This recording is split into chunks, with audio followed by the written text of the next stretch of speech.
Hi friends, welcome to Concepts Recipes. Today நம்ம கத்திரிக்காய் கூட்டு எப்படி செய்யறதுன்னு பார்க்கலாம். அதுக்கு முன்னாடி நம்ம சேனலை யாரும் சப்ஸ்கிரைப் பண்ணலனா மறக்காம சப்ஸ்கிரைப் பண்ணுங்க. வாங்க வீடியோக்குள்ள போலாம். கத்திரிக்காய் கூட்டு செய்யறதுக்கு ஃபர்ஸ்ட் நான் ஆயில் வந்து கொஞ்சமா ஹீட் பண்ணிக்கிறேன். ஒரு 2-3 டேபிள்ஸ்பூன் அளவுக்கு ஆயில் சேர்த்துக்கோங்க. ஒரு 2 பெரிய ஆனியன் இல்லனா ஒரு பெரிய ஆனியன் வந்து சேர்த்துக்கோங்க நல்லா சாப் பண்ணி.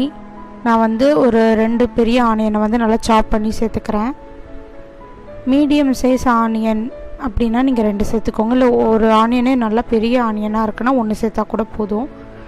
ஒரு 1/4 டேபிள்ஸ்பூன் அளவுக்கு உப்பு ஃபஸ்ட்டு சேர்த்துக்கோங்க. இப்போ இந்த வெங்காயம் வந்து நல்லா வந்து வதங்கட்டும். அப்புறம் நான் ஒரு 3 பெரிய தக்காளியை வந்து நல்லா சாப் பண்ணி சேர்த்துக்கிறேன். இந்த வெங்காயம் தக்காளி வந்து நல்லா வந்து குக் ஆகணும்.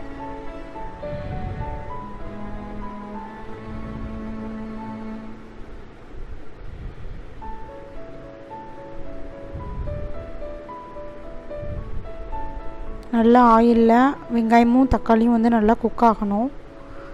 அப்போ தான் அந்த கூட்டுக்கெலாம் வந்து அப்படி இருந்தால் தான் நல்லா வந்து டேஸ்ட்டாக இருக்கும். ஒரு வந்து எதாவது மூடி போட்டு நல்லா குக் பண்ணிக்கோங்க. பாருங்கள், நல்லா வெங்காயம் தக்காளி வந்து நல்லா வதங்கிருச்சு. நீங்கள் இந்த மாதிரி மூடி போட்டு வைக்கும்போது வந்து அப்பப்போ மூடியை எடுத்துகிட்டு கிளறி விடுங்க, இல்லைனா அடி பிடிச்சிரும். இப்போ நான் வந்து கத்திரிக்காய் எடுத்திருக்கேன். நான் வந்து ஒரு 1/4 கிலோ கத்திரிக்காய்க்கு தான் செய்கிறேன். 1/4 கிலோ கத்திரிக்காய்க்கு வந்து நம்ம இந்த மாதிரி வெங்காயம் தக்காளியோட கத்திரிக்காயையும் நல்லா பொடிசாக கட் பண்ணிவிட்டு கிளறி விட்டுக்கலாம் போட்டு. நீங்கள் வந்து 1/2 கிலோ கத்திரிக்காய் அப்படி செய்கிறீங்க, இன்னும் உங்களுக்கு நல்லா கிரேவி வேணும் அப்படின்னா வெங்காயம் தக்காளி கொஞ்சம் அதிகமாக சேர்த்துக்கலாம்.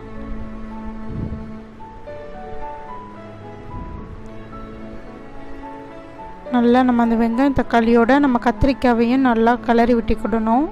ஒரு 1/4 டேபிள்ஸ்பூன் அளவுக்கு மஞ்சள்தூள் சேர்த்துக்கோங்க. நல்லா கிளறி விட்டுக்கோங்க. நல்லா கத்திரிக்காய் வந்து நல்லா ஓரளவுக்கு குக் ஆகணும்.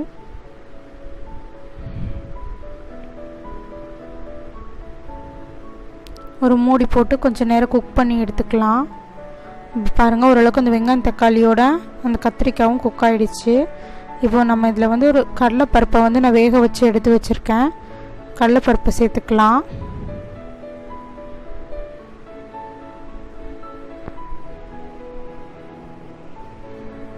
கடலைப்பருப்பை வந்து நீங்கள் வேறொரு பாத்திரத்தில் கொஞ்சமாக ஒரு 5 to 10 மினிட்ஸ்லேயே குக் ஆகிடும் கடலைப்பருப்பு. அதை நல்லா வேக வச்சுட்டு அதையும் இதோடு சேர்த்துக்கோங்க. இப்போ நம்ம வந்து நல்லா கிளறி விட்டுக்கோங்க.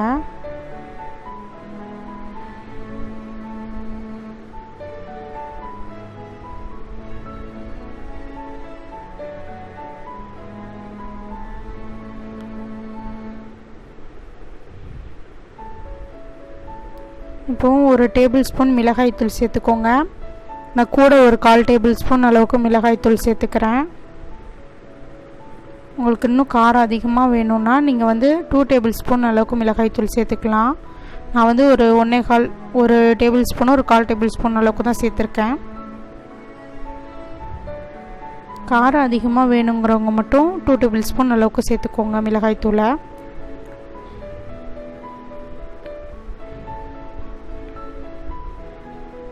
இதில் கொஞ்சமாக தண்ணி சேர்த்துக்கோங்க. அதிகமாக தண்ணி சேர்த்துடக்கூடாது. ஒரு டம்ளர் அளவுக்கு தண்ணி சேர்த்தா போதும். ஏன்னா நம்மளுக்கு அந்த கத்திரிக்காய் வந்து ஓரளவுக்கு ஃபஸ்ட்டே குக்காக இருக்கும். அதோடு சேர்ந்து இந்த கடலைப்பருப்போடு சேர்ந்து இந்த மசாலாவோடு சேர்ந்து அந்த கத்திரிக்காய் வந்து குக் ஆகணும். அதுக்காக தான் நம்ம தண்ணி சேர்க்குறோம். தண்ணி சேர்த்ததுக்கப்புறம் டேஸ்ட் பார்த்துட்டு உப்பு பத்தலைன்னா கொஞ்சமாக உப்பு சேர்த்துக்கோங்க. நான் இப்போ ஒரு 1/4 டேபிள்ஸ்பூன் அளவுக்கு உப்பு சேர்த்துக்கிறேன். எப்போவுமே டேஸ்ட்டு பார்த்துட்டு கடைசியாக நம்ம வந்து அடுப்பெலாம் ஆஃப் பண்ணுறதுக்கு முன்னாடி டேஸ்ட்டு பார்த்துட்டு கொஞ்சம் உப்பு பத்தலைன்னா கொஞ்சமாக உப்பு சேர்த்துட்டு இது பண்ணுங்கள். அப்போ தான் டேஸ்ட் கரெக்டாக இருக்கும். இப்போது நம்ம ஒரு மூடி போட்டு நல்லா குக் பண்ணிடலாம். இப்போ பாருங்கள், இப்போ நல்லா குக் ஆகிடுச்சு. நீங்கள் இந்த மாதிரி மூடி போட்டு குக் பண்ணும்போது அப்பப்போ மூடியை வந்து திறந்து நல்லா அடி பிடிச்சிருக்கா இல்லையான்னு சொல்லி அப்பப்போ கிளறி விட்டுக்கோங்க. நம்ம ஒரேடியாக நம்ம கிளறாமல் விட்டுட்டோன்னா அடியெல்லாம் பிடிச்சிரும். இப்போ பாருங்கள், ஒரு மீடியமான ஹீட்டில் வச்சு நல்லா குக் பண்ணி எடுத்துக்கோங்க. இப்போ தண்ணி எல்லாம் நல்லா ட்ரெயின் ஆகிடுச்சு. நல்லா கூட்டு வந்து ரெடி ஆகிடுச்சு. பாருங்கள், கத்திரிக்காய் வந்துருச்சு. உண்மையாகவே கூட்டு வந்து யாருக்கெல்லாம் பிடிக்கும் விரும்பி சாப்பிடுவாங்க அவங்களுக்கு வந்து இந்த கத்திரிக்காய் கடலைப்பருப்பு சேர்ந்த கூட்டு வந்து நல்லா விரும்பி சாப்பிடுவாங்க.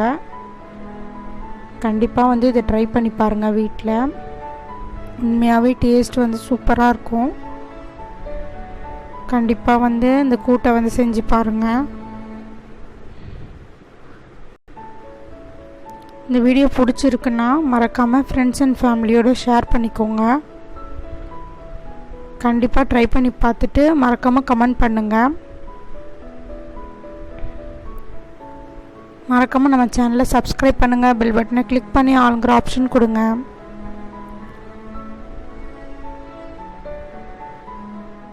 தேங்க்ஸ் ஃபார் வாட்சிங்.